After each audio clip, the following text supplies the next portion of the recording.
The design of the Toyota Corolla Cross seems exactly like a hatchback which has been converted into a crossover SUV, because that's what it is. So up front you have this larger plastic bumper in the lower section just to kind of emphasize that, hey, look at me, I'm an SUV now. I do like this darkened big grille, that very angry fish face over here. The two-dimensional Toyota logo with the blue accent, again, to emphasize that this is the hybrid. We'll talk a little bit more about that. The RAV4, on the other hand, is a lot more traditional SUV in terms of its proportions. So a more flat front face, a more upright, squared hood. It's also got 190 millimeters of ground clearance, so it does stand a little bit taller as well. Corolla Cross is on Toyota's GAC platform, so this means that it's about 4.46 meters long, and in this case, depending of course on the variant and the engine, this weighs roughly around 1,450 kilos. Now, this being a little bit smaller than the RAV4, you know, the 16-inch wheels work for this. I think it fills the wheel arches pretty well. The RAV4, on the other hand, is on Toyota's GAK platform, now in its 5th generation. So this is bigger and heavier than the Corolla Cross. This is about 4.6 meters long. It's also a little bit wider. In this case, weighs around 1,600 kilos. But again, this has a more traditional SUV design, I would say. So bigger 19-inch wheels filling up these wheel arches, so it has that taller stance. The designs at the back is significantly different. So the Corolla Cross, for example, definitely looks a lot more car-like. The design of the RAV4 is actually a lot more intricate and a lot more interesting, I would say. You have this chrome that runs through the middle, flanking the bottom of the tail lamps. You have more indentations and more angles here at the top as well. Here we have the key fob. It's quite wide and big, but nothing too fancy, I would say. But this has the keyless entry, so you can put it in your pocket, approach the car, put your hand in the doorknob, and then, or the door handle, and then the door unlocks. The door opens really nice and wide. Let's have a quick check of the door closing sound as well. So let's see how that sounds. Pretty solid, no shimmies, no shakes, no rattles.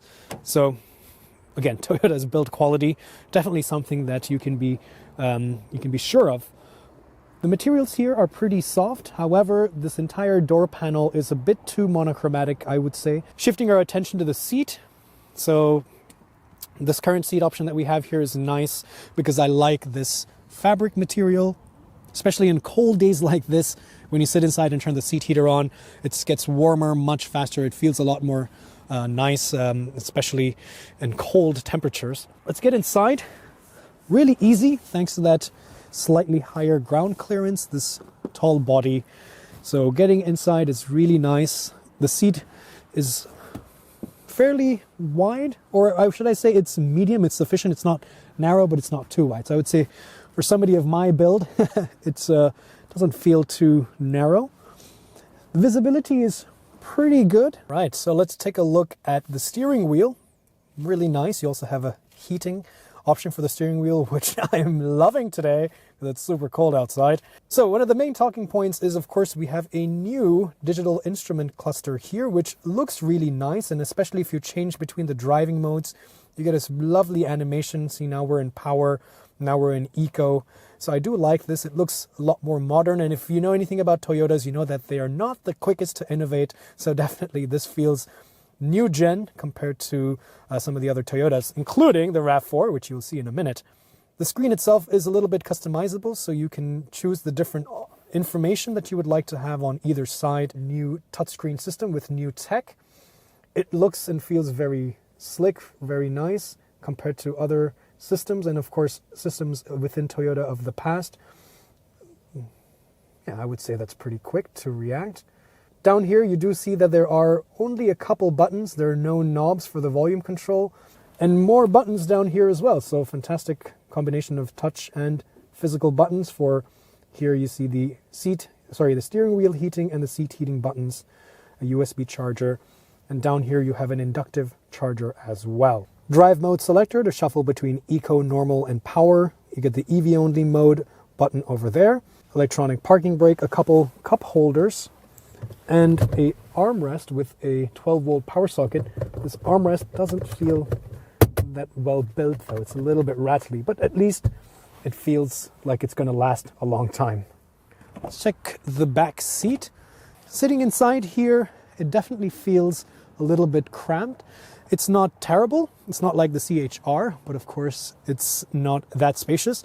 Check this out. If you want to sit a little bit more upright and liberate a little bit more room in the back in the trunk, you can bring the seat a little bit forward.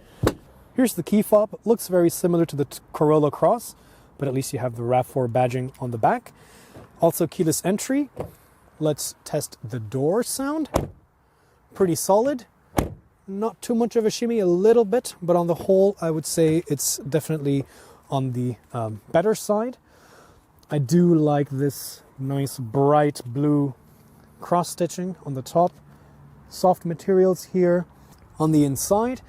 A little bit more monochromatic again, but the design is definitely similar to what we saw on the outside with more angular shapes, a lot more chrome accents as well, the blue cross stitching.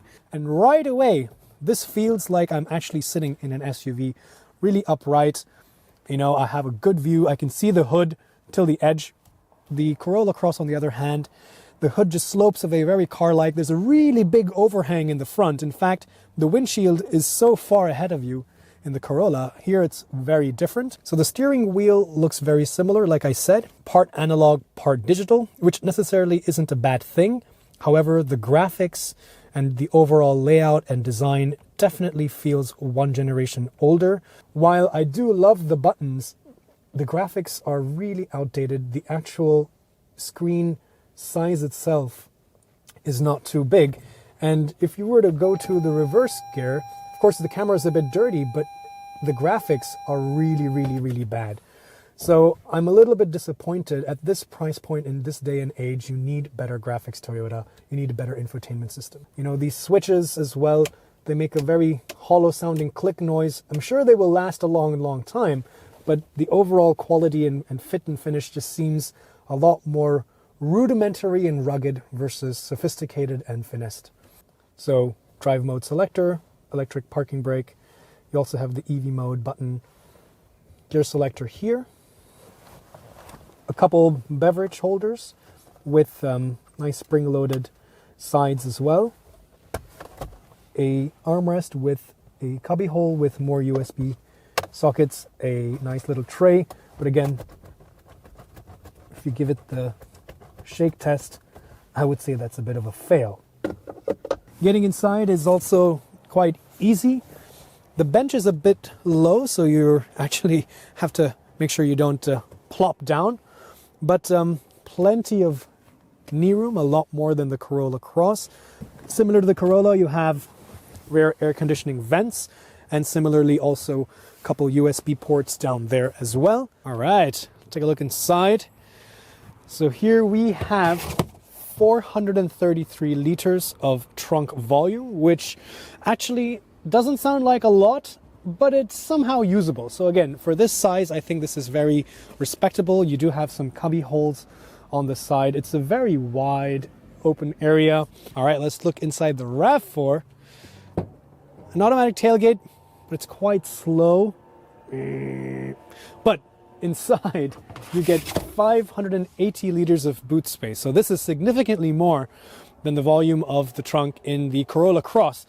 The loading lip is very flat and it doesn't dip further down. So it's kind of a straight loading area. It's a very wide loading area, which means you just bring up your suitcase. You can load it in sideways. You don't have to lift it back out of the trunk. Both of these SUVs come with Toyota's fantastic hybrid system. So let's talk a little bit more about that, starting with the Corolla Cross, because this comes with the latest generation of the hybrid tech. You get the option here in Germany of the 1.8 or the 2-liter 4-cylinder petrol engine like the one you see here. This has a high voltage battery, and this combined system in this case makes 197 horsepower. The RAV4 has the same system. It's a little bit older gen, and this is a bigger engine at 2.5 liters 4-cylinder petrol, and the combined output of this hybrid system is 218 horsepower.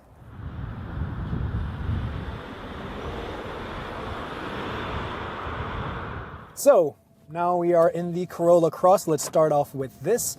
Going through this little town, so a nice way to test the suspension at low speed on bumpy streets. And I can tell you, I've driven on cobblestones earlier today, and I've had this car for a few days, and it's actually quite comfortable. So you wouldn't feel jarring, you wouldn't feel tossed around too much.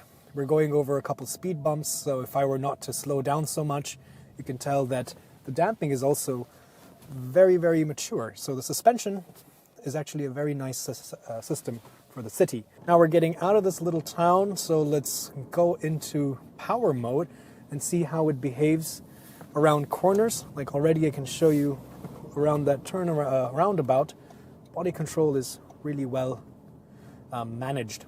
Now let's go into the standard normal mode, join the traffic, and now let's test out the lane keeping assist system. So I've set the speed to 120. The traffic sign recognition system works pretty well to pick up the speed limits signs. However, here in Germany, when you enter a town, you just get this orange square, rectangular rather, sign which tells you that you're entering a town, and then the speed limit is implied that it's 50. I've found that most often this system does not recognize that. So if you're coming from 100 and into the city, it doesn't realize that, hey, you've entered a city and now it's 50. It still thinks it's 100. So you have to be on top of it, because sometimes the system doesn't catch that.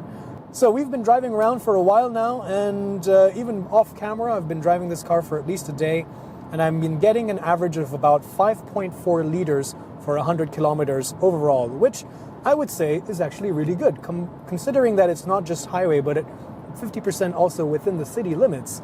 So this hybrid system really has a lot of benefit when you're driving around in the city, because it's giving pretty good mileage. 5.4, I think, is a really good number for something like this. So yeah, the Corolla Cross. What do you guys think? Put it down in the comments below. But now let's hop into the RAV4 and see how that compares.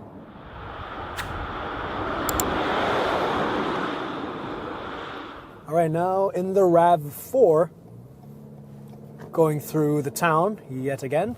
So how does this compare?